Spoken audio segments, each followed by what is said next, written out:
რამოდენიმე კვირის წინ მე მოგიყევით იმის შესახებ თუ როგორ მომიწია წყვილის გასახლება ერთ-ერთი ბინიდან, ეს წყვილი უკვე 3 თვის განმავლობაში არ იხდიდა ბინის ქირას და უბრალოდ იძულებულები ვიყავით მიგვემართა სასამართლოსათვის გაგვესახლებინა ეს ადამიანები.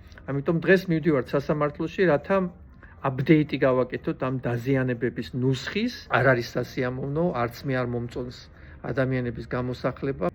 მოვედით სასამართლოში და ველოდებით ახლა როდის შეგვიშვებენ დარბაზში, სადაც განიხილება ჩვენი საკითხი.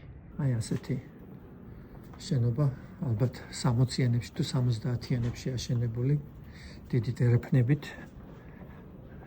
შემოსვლა არის ისევე როგორც აეროპორტებში, სპეციალური კორიდორები დგას, სადაც პოლიციელები მოითხოვენ, რომ თქვენ ამოალაგოთ ყველაფერი თქვენი ჯიბეებიდან და შემოხვიდეთ სპეციალურ მოწყობილობაში, სადაც უზრუნველყოფენ უსაფრთხოებას.